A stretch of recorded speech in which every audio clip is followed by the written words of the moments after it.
పితా పుత్ర పవిత్రాత్మ నామమున ఆమేన్. ఈనాటి దేవుని మాట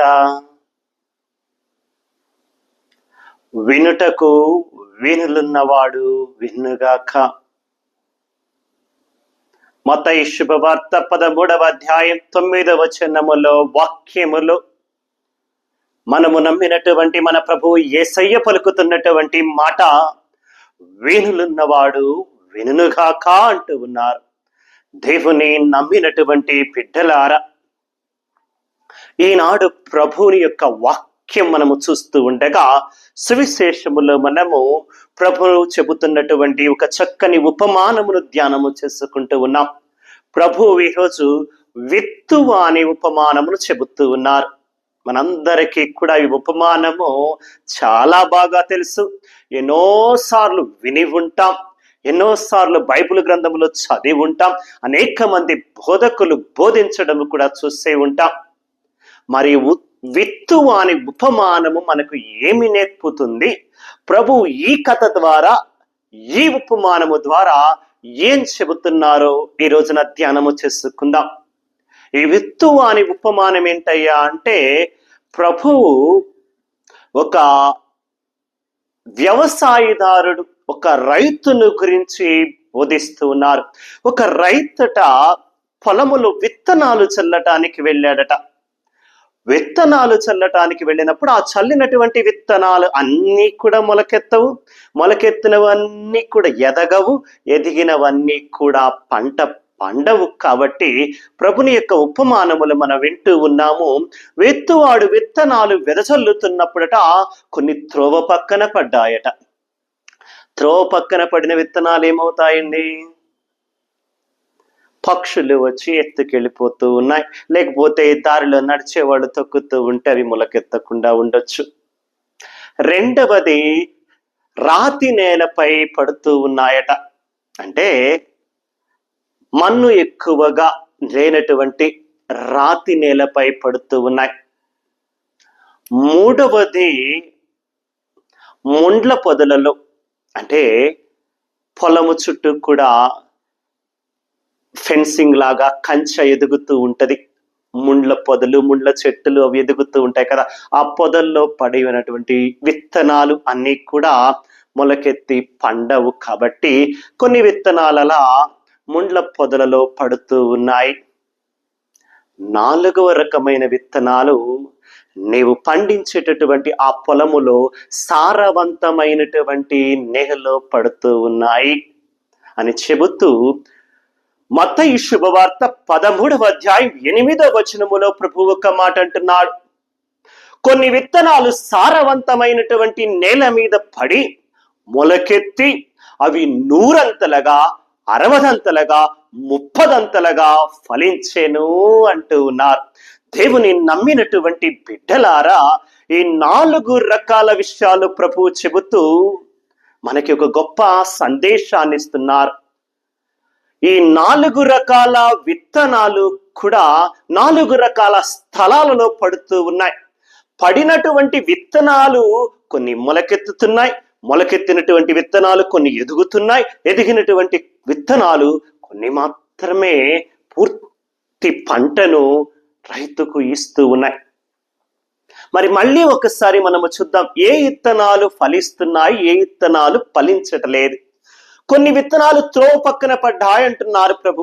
త్రోవ పక్కన పడిన విత్తనాలట పక్షులు ఎత్తుకెళ్ళిపోతున్నాయట.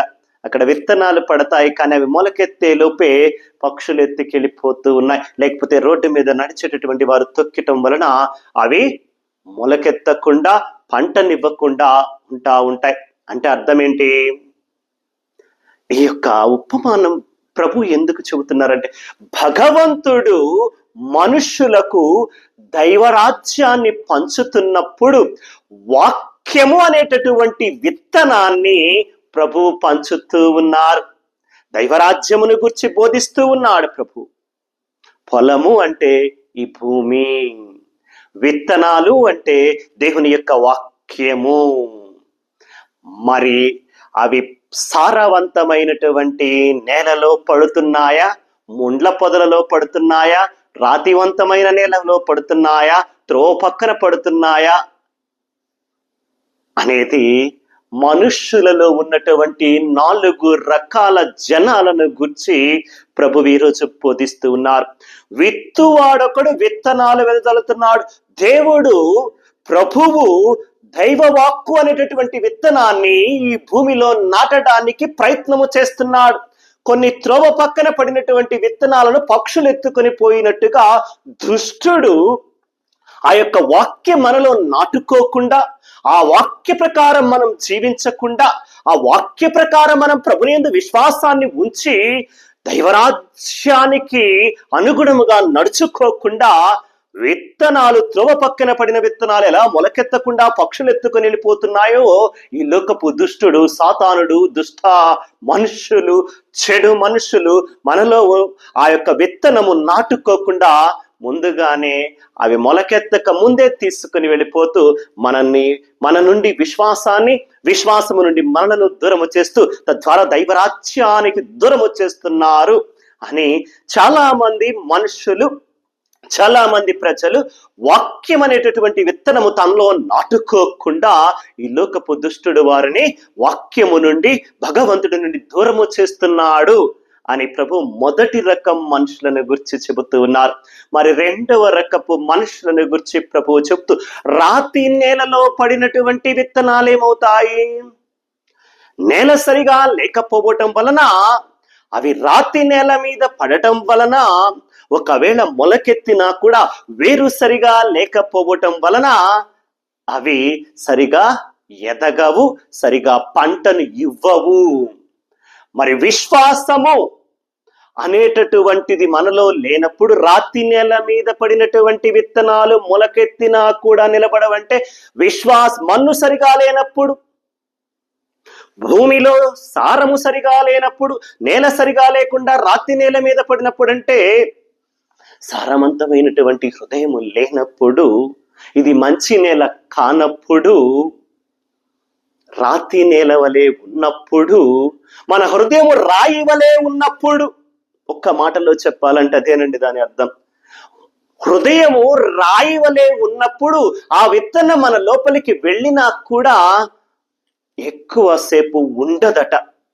ఆ యొక్క వాక్య మనలోనికి వచ్చినా కూడా విశ్వాసము సరిగా లేనప్పుడు అది మొలకెత్తినా నిలబడదు, పంట పండదు, ఫలించదు. అటువంటి మనుషులలో విత్తనము వెళ్ళినా కూడా, వాక్యము వెళ్ళినా, దేవుడి మీద ప్రేమ విశ్వాసం అలా పుట్టుకొచ్చిన విశ్వాసం ఎక్కువగా లేకపోవడం వలన ఆ యొక్క వాక్యం అలా చచ్చిపోతుంది.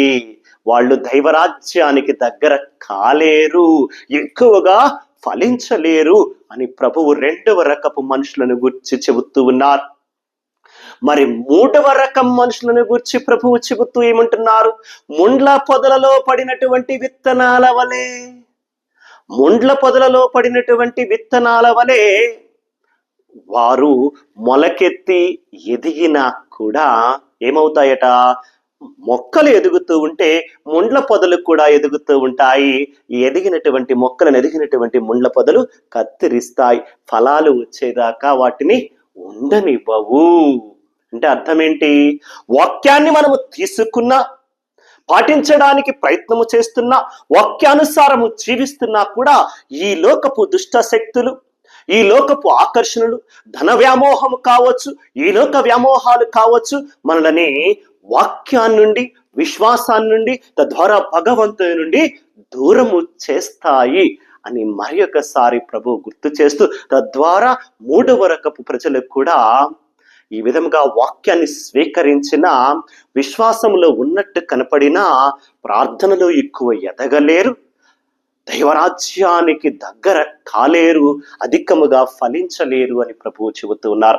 మరి ఎటువంటి వారు అధికముగా ఫలిస్తారట? నాలుగవ రకమైనటువంటి విత్తనాలు అసలైనటువంటి పొలములో, సారవంతమైనటువంటి నేల మీద, మంచి నేల మీద పడినప్పుడు ఆ విత్తనాలు మొలకెత్తడమే కాదు, బాగా ఏపుగా ఎదుగుతాయి. ఎదిగిన విత్తనాలు బాగా పండుతాయి. వాక్యములో ప్రభు చాలా చక్కగా అంటున్నాడు. మత్తయి శుభవార్త 13వ అధ్యాయము 8వ వచనములో ప్రభు అంటున్నాడు, సారవంతమైనటువంటి నేలలో పడినటువంటి విత్తనాలు 100 అంతలుగా, 60 అంతలుగా, ముప్పదంతలుగా ఫలిస్తాయి. దేవుని బిడ్డలారా, సారవంతమైనటువంటి నేలంటే మరేమీ లేదండి, మన మంచి మనస్సు, మంచి హృదయం. నేలను రైతు శుభ్రము చేసి, శుద్ధి చేసి, నేలను పంట కోసం సిద్ధపరిచినట్లుగా మన హృదయాన్ని మనము శుభ్రము చేసుకోవాలా. దాన్ని పరిశుద్ధముగా ఉంచుకొని రైతు నేలను సరిచేసినట్టుగా మనిషి మానవ హృదయాన్ని సరిచేసుకోవాలా. మంచి పంట పండాలంటే సారవంతమైన నేల ఎలా అవసరమో, మంచి హృదయం, శుద్ధిగల హృదయం, పరిశుద్ధ హృదయము కూడా భగవంతునికి అలాగే అవసరం. దైవరాజ్యములో మనము ఫలించాలంటే, దైవరాజ్యాన్ని చేరాలంటే, భగవంతుడు చల్లినటువంటి ఆ దైవవాక్యాన్ని మనం విని వదిలేయకుండా మన హృదయాన్ని పరిశుద్ధం పరుచుకుంటూ, ఎప్పటికప్పుడు శుద్ధి చేసుకుంటూ, ప్రతిరోజు ఈ దేహాన్ని ఎలా స్నానము చేసి శుభ్రము చేసుకుంటూ శుద్ధి చేసుకుంటూ ఉంటామో, అలాగే ఈ హృదయాన్ని కూడా ప్రతిరోజు పడుకునే ముందు భగవంతుని ముందు మన తప్పొప్పులు ఒప్పుకుంటూ శుద్ధి చేసుకుని, శుభ్రం చేసుకుని, పరిశుభ్రము చేసుకున్నప్పుడే ఆ యొక్క వాక్యము ఫలిస్తుందండి. వాక్యము ఫలించాలంటే వాక్యాన్ని విని వదిలేయటము కాదు. అందుకే ప్రభు అంటున్నాడు, వేణులున్నవాడు వినుగాక అంటే వాక్యాన్ని విని వదిలేయమని కాదు, వాక్యాన్ని చెవులతో విని హృదయములోనికి పోనివ్వాలండి. హృదయములో పదిలపరుచుకొని వాక్యము విని ఆలకించి వాక్యానుసారము జీవించి 100 60 30 ఫలిస్తే భగవంతుడు మనలో నాటినటువంటి ఆ యొక్క విత్తనం, వాక్యం అనే విత్తనము మంచిగా ఫలించి పంటనిస్తూ దైవరాజ్యానికి మనలను చేరువ చేస్తుంది, నిత్య రాజ్యాన్ని మనకిస్తుంది, నిత్య జీవితాన్ని మనకు ప్రసాదిస్తుంది. రక్షణ పొందుకోవాలన్నా, దైవరాజ్యములో స్థానము సంపాదించుకోవాలన్నా, దేవునికి దగ్గర కావాలన్నా, దైవాశీస్సులు మనకు మన కుటుంబాలకు కలగాలన్నా మనము చేయవలసింది సారవంతమైనటువంటి నేలను రైతు శుభ్రము చేసినట్టుగా మన హృదయాలని కూడా మనం శుభ్రము పరుచుకుని శుద్ధి చేసుకుంటూ దైవవాక్యాన్ని స్వీకరించి వదిలేయకుండా మనలో ఉంచుకొని వాక్యానుసారము జీవించాలా. అందుకే ప్రభు చాలా చక్కగా నిన్నటి వాక్యములు అన్నాడు, దేవుని యొక్క చిత్తానుసారము జీవించేవాడు, దేవుని యొక్క వాక్యాన్ని పాటించి జీవించేవాడు నా సహోదరుడు, నా సహోదరి, నా తల్లి అంటూ ఉన్నారు. దేవుని నమ్మినటువంటి బిడ్డలారా, మనము అధికముగా ఫలించాలన్నా, దైవాశీస్సులు అనుగ్రహాలు అధికముగా పొందుకోవాలన్నా, నిత్య జీవితాన్ని పొందుకోవాలన్నా, దైవరాజ్యంలో స్థానము సంపాదించాలన్నా, సారవంతమైనటువంటి నేల వంటి మంచి హృదయములో పండేటటువంటి పంటగా మన హృదయాన్ని మనం శుభ్రము చేసుకోవాలా. రైతు పండించేటటువంటి పంట చేతికి వచ్చినప్పుడు రైతు ఎంత సంతోషముగా ఉంటాడో, మనము 100 ఫలించి మంచి ఫలాలు దయచేస్తే మన యొక్క వాక్యాన్ని బాగా పండించి వాక్యానుసారం మంచి జీవితము జీవిస్తే దైవరాజ్యములో మనము స్థానము సంపాదించడమే కాదు, మన ఎడల భగవంతుడు ఎంతో ఆనందిస్తూ పరలోకములో దైవదూతలు సంతోషిస్తారు అంటూ లూకాసు వార్త 15వ అధ్యాయం 7వ వచనములో వాక్యం పలుకుతున్నట్లుగా, ఒక్కడు మారినా, ఒక్క మారు మనసు పొందినటువంటి వ్యక్తి రక్షణ పొందినా దేవుని రాజ్యములో దైవదూతలు సంతోషపడతారట.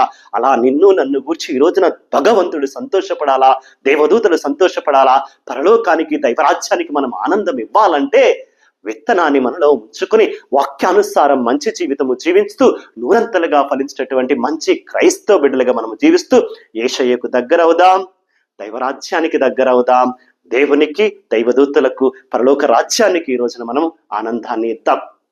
అలా మనం బ్రతకాలంటే, 100 ఫలించాలంటే, మనలో నాటినటువంటి దైవవాక్యం బాగా ఫలించాలంటే దేవుని యొక్క అనుగ్రహాలు మనకు కావాలి. కనుక ఒక చిన్న ప్రార్థన చేసుకుందాం.